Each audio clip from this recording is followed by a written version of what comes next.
Hey guys, Rhett Thompson here. I'm in my hotel room and I'm about to call it a night for the shoot I've got tomorrow, but I just wanted to get in a quick video and talk about some stuff I've been thinking about. I want to talk a little today about stock video and why I think the GH5 is one of the best, if not the best camera for stock video. Personally, I sell stock footage through Blackbox, which essentially will take your stock videos and distribute them to multiple stock video sites. So you only have to learn like one set of rules. A ton of people have done better videos on Blackbox and stock footage and why you should be filming stock footage than me. So I'll link some of them down in the description. So why does the GH5 excel in the image quality and frame rate departments? Well, it can not only do 4K, but it can do it at 60 FPS. Why is this important? Well, personally, my philosophy is to give every shot I shoot the best chance to sell. And if I shoot a clip at 4K 60, it essentially gives me 4 different ways and 4 different chances to sell that in my mind. So when you upload a 4K clip to most sites, they will down convert it to a 1080p version that costs less money. So if someone doesn't need that 4K, they can purchase the 1080 one. In fact, most people who buy my clips at least, buy them in 1080p. But I want to make sure that my clip never doesn't get purchased simply because it's not in 4K. So I shoot most things in 4K. Plus, 4K clips sell for almost twice as much. The other factor is 60 FPS. I know not much is shown in 60 FPS these days besides sports and Gemini Man, and that's why I don't upload them as 60 FPS. I upload them as 30. One version slowed down to 50% slow motion, and one played at normal speed. Both conformed to 30 frames per second in my editor before I upload them, assuming that slow motion makes sense for that shot anyway. So there you have it, 4 purchasing options per clip you record. 4K normal, 1080 normal, 4K slow motion, and 1080p slow motion. You upload 2 clips and they get down converted. And if you don't need 60 FPS, you can always switch to a 10-bit mode and record log footage, giving you more flexibility to make that image look as good as you can before you put it up on the site. I usually shoot natural, but vlog is a great option for some things. Next is the stabilization of the GH5.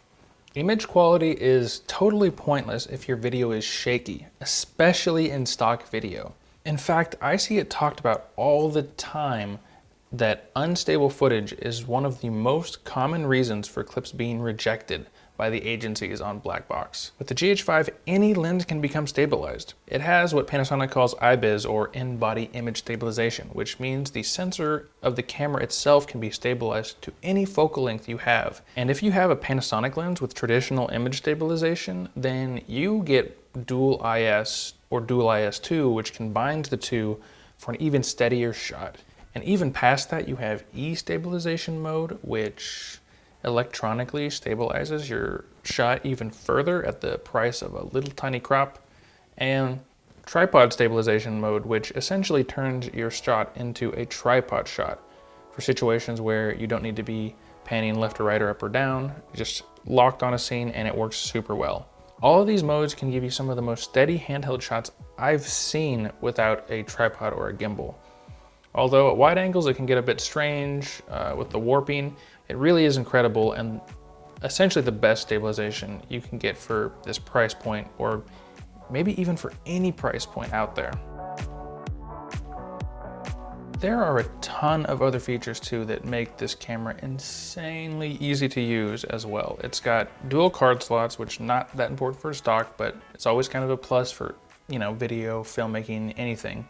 It's got a flippy screen, which is fairly bright and detailed, so you can both see your image and get those high or low angle shots and still get a good look at the screen without using an external monitor.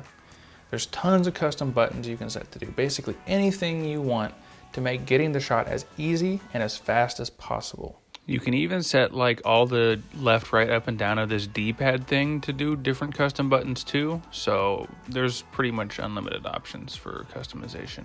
Speaking of buttons, one of mine is the teleconverter option, which lets you internally crop the image in 4K from about a 2 times crop for Micro Four Thirds to a 2.3 or 2.4 times crop, giving you that little extra bit of reach if you're a wildlife photographer or videographer, or just need to film something that's far away. There's tons of assist features too, like zebras to make sure you're not clipping the highlights, waveforms, peaking, and more, all built right into the camera.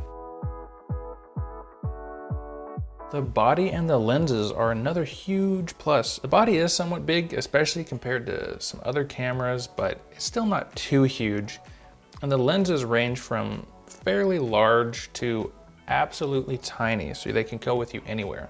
The build quality is amazing too, and the cameras and lenses feel great to use, feeling super well built. It's also one of the only cameras I know that is splash, dust, and freeze proof. So you could film with this in pretty much any condition except for underwater. And with the existence of all those custom buttons I mentioned earlier, there's tons of physical controls and wheels and dials to adjust every setting you can think of and access a bunch of features. And it's got a touchscreen, so long story short, it's one of the easiest and fastest cameras I've ever used, especially once you've customized it and set it up to perfectly match your shooting style. I guess I should have said almost the perfect camera for stock, because it isn't perfect. And it might not be 100% the right camera for you. First off, I mentioned that shaky footage is one of the most common reasons for stock video to be rejected. Well, noisy, low light shots is the other one, and the GH5 is infamous for being bad in low light.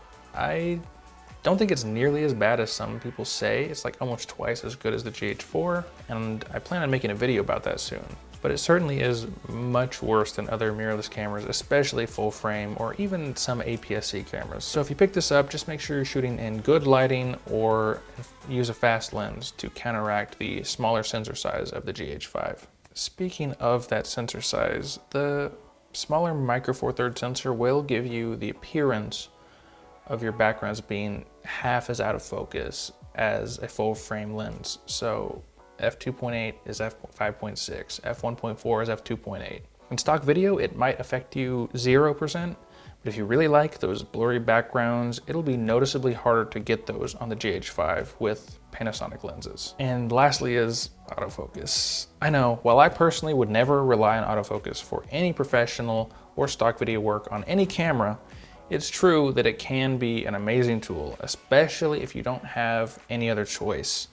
I know I've missed shots because I tried to use autofocus before recording a shot or during a shot and it failed. Just like the low light, it isn't as bad as some people say, but it certainly isn't anywhere close to reliable.